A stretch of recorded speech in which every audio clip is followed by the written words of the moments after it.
बॉम्बे की चहल पहल भरी गलियों में, जहां मसालों की खुशबू समुद्री हवा की महक से मिलती है, अजीम हाशिम प्रेम जी का जन्म 24 जुलाई 1945 को एक ऐसे संसार में हुआ जो विरोधाभासों से भरा था।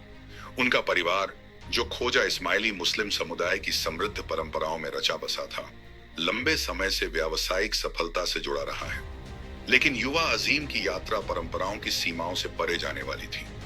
एक ऐसा मार्ग तैयार करना जो भारतीय समाज के ताने बाने पर अमिट छाप छोड़ देगा। कम उम्र से ही अजीम ने असाधारण बुद्धिमत्ता और अपने आसपास की दुनिया के प्रति अपार जिज्ञासा प्रदर्शित की। उनके पिता मोहम्मद हाशिम प्रेम जी, जिन्हें बर्मा के राइस किंग के रूप में जाना जाता था, व्यापार जगत में एक प्रभावशाली व्यक्ति थे जो अपनी दूरदर्शिता और ईमानदारी के लिए सम्मानित थे। लेकिन यह उनकी मां की शांत शक्ति और अडिग समर्थन था जो अजीम के सपनों को उड़ान देने की नींव बना। जो पेशे से डॉक्टर थीं और देश भर में कई जरूरतमंद लोगों की सेवा करती थीं। एक ऐसे वातावरण में पले बढ़े जहां व्यापारिक चर्चाएं पारिवारिक रात्रि भोज जितनी सामान्य थीं, अजीम ने कम उम्र से ही कड़ी मेहनत और करुणा के मूल्य आत्मसात किए। उनके पिता ने western Indian vegetable products limited नामक कंपनी शुरू की, जिसे बाद में YPRO के नाम से जाना गया। उनके पिता की पाकिस्तान के संस्थापक मोहम्मद अली जिन्ना से करीबी दोस्ती ने परिवार की समाज में प्रतिष्ठा को रेखांकित किया और अजीम में अपने सह नागरिकों के प्रति गहरी जिम्मेदारी की भावना पैदा की। अली जिन्ना ने उन्हें पाकिस्तान में बसने का प्रस्ताव दिया, लेकिन अजीम के पिता ने इस प्रस्ताव को ठुकरा दिया क्योंकि वे भारत को अपनी कर्मभूमि मानते थे और उन्होंने भारत में ही रहने का निर्णय लिया। अपने विशेष अधिकार प्राप्त पालन पोषण के बावजूद अजीम के माता पिता जीवन को बदलने में शिक्षा की शक्ति में दृढ़ विश्वास रखते थे। उन्होंने सुनिश्चित किया कि उनका पुत्र बॉम्बे की सर्वश्रेष्ठ शिक्षा प्राप्त करे, उसमें सीखने के प्रति प्रेम और ज्ञान की प्यास जगाई जो उसके भविष्य के प्रयासों को आकार देगी। उन्हें यह ज्ञात नहीं था कि उनका पुत्र एक दिन व्यापार और परोपकार की दुनिया में अग्रणी बनेगा, भारतीय समाज के परिदृश्य को ऐसे रूप में बदल देगा जिसकी उन्होंने कभी कल्पना भी नहीं की थी। अजीम की शैक्षिक यात्रा उन्हें समुद्र पार स्टैनफोर्ड विश्वविद्यालय के पवित्र गलियारों में ले गई, जहां उन्होंने इलेक्ट्रिकल इंजीनियरिंग में बैचलर ऑफ साइंस की डिग्री प्राप्त की। यहीं पर अजीम के दृष्टिकोण का विस्तार हुआ, क्योंकि वे अत्याधुनिक तकनीकों और विचारों के संपर्क में आए जो उनके जीवन की दिशा को आकार देंगे। लेकिन स्टैनफोर्ड की शैक्षणिक कठोरताओं के बीच भी अजीम ने अपनी जड़ों को नहीं भुलाया। अपने भारतीय विरासत और अपने माता पिता द्वारा सिखाए गए मूल्यों से गहराई से जुड़े रहे। भारत लौटने पर अजीम को अपने पिता की अचानक मृत्यु के बाद व्यापार की दुनिया में प्रवेश करना पड़ा। 21 वर्ष की कम उम्र में उन्होंने 1966 में पारिवारिक व्यवसाय western Indian vegetable products limited का नेतृत्व संभाला, जो साबुन, तेल, सब्जियां आदि का उत्पादन करता था।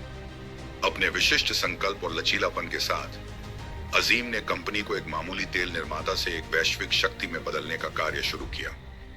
अजीम की दूरदर्शी नेतृत्व में विप्रो ने विविधीकरण और विकास की यात्रा शुरू की, नए क्षेत्रों में प्रवेश किया और उभरती तकनीकों को उत्साहपूर्वक अपनाया।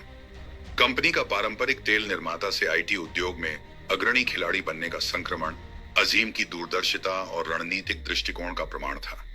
अमेरिका में अपनी शिक्षा के दौरान अजीम ने कई आंदोलनों को देखा। उस समय अमेरिका डिजिटल युग में प्रवेश कर रहा था। कई छोटी कंप्यूटर निर्माण कंपनियां इस नवाचार क्षेत्र में प्रवेश कर रही थीं। जब भारतीय सरकार ने 1979 में IBM के लिए व्यापार बंद कर दिया, तो अजीम ने एक अवसर देखा और तुरंत भारत में अपना व्यवसाय स्थापित करने का निर्णय लिया। क्योंकि भारत में उस समय कोई भी कंपनी इस क्षेत्र में सेवाएं प्रदान नहीं कर रही थी और उन्होंने महसूस किया कि यह कंपनी के लिए एक सुनहरा अवसर होगा, और वास्तव में ऐसा ही हुआ। फिर अमेरिकी कंपनी के साथ साझेदारी में उन्होंने मिनी कंप्यूटरों का निर्माण शुरू किया। फिर वे सॉफ्टवेयर सेवाओं के व्यवसाय में प्रवेश कर गए। उन्होंने कई कंपनियां भी शुरू की जो बेकरी फैट्स, पारंपरिक सामग्री आधारित टॉयलेटरीज, हेयर केयर साबुन, बेबी टॉयलेटरीज, लाइटनिंग उत्पाद, हाइड्रोलिक सिलेंडर आदि बनाती थी। 1999 में विप्रो कंपनी अपने स्वर्णिम दिनों से गुजर रही थी। तब अजीम ने अपनी रुचि का क्षेत्र लोगों की सेवा की ओर स्थानांतरित किया। अजीम की महत्वाकांक्षाएं बोर्डरूम से कहीं आगे तक फैली थीं। वे दृढ़ता से मानते थे कि शिक्षा में जनता को ऊपर उठाने और समाजों को बदलने की शक्ति है, एक विश्वास जो आने वाले दशकों में उनके परोपकारी प्रयासों को आकार देगा। 2001 में अजीम ने अजीम प्रेम जी फाउंडेशन की स्थापना की, जो भारत में शिक्षा में सुधार के लिए समर्पित एक गैर लाभकारी संगठन है, एक ऐसा कारण जो उनके दिल के करीब था। अपने सह नागरिकों के प्रति गहरी जिम्मेदारी की भावना से प्रेरित होकर अजीम ने परोपकारी कारणों के लिए अपने धन का एक महत्वपूर्ण हिस्सा दान करने का संकल्प लिया। 2013 में गिविंग प्लेस पर हस्ताक्षर करने का उनका निर्णय, जिसमें उन्होंने अपनी संपत्ति का कम से कम आधा हिस्सा दान करने का वचन दिया, उनके सामाजिक कल्याण और राष्ट्र निर्माण के प्रति अडिग प्रतिबद्धता का प्रतिबिंब था। उन्होंने वित्तीय वर्ष 2019 में 4 करोड़ 53 लाख रुपए, वित्तीय वर्ष 2020 में 99 करोड़ रुपए बिताए, जो 2019 से 2 गुना है, का प्रतिनिधित्व करते हुए 17 गुना अधिक था, दान किए। 2021 में उन्होंने लगभग 10,000 करोड़ का दान किया। उनका प्रमुख दान का कारण शिक्षा है, क्योंकि वे मानते हैं कि शिक्षा ही एकमात्र तरीका है जिससे भारत एक महाशक्ति बन सकता है। वर्षों के बीतने के साथ अजीम के परोपकारी प्रयासों ने उन्हें व्यापक मान्यता और प्रशंसा दिलाई। दुनिया के सभी कोनों से पुरस्कार प्राप्त हुए। पद्म विभूषण जैसे प्रतिष्ठित पुरस्कारों से लेकर फोर्ब्स पत्रिका द्वारा दुनिया के सबसे उदार परोपकारियों में नामित किए जाने तक भारतीय समाज पर अजीम का प्रभाव निर्विवाद था। लेकिन अजीम के लिए अच्छी सफलता धन या पुरस्कारों में नहीं थी, बल्कि उन जीवनों में थी जिन्हें उन्होंने छुआ और दुनिया में जो अंतर उन्होंने पैदा किया।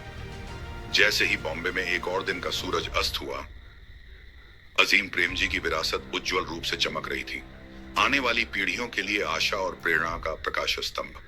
और जैसे ही उन्होंने व्यापार और परोपकार के क्षेत्रों में नई सीमाओं का पता लगाना जारी रखा, एक बात स्पष्ट थी, अजीम प्रेम जी की यात्रा अभी समाप्त नहीं हुई थी और उनका प्रभाव आने वाली पीढ़ियों तक महसूस किया जाए।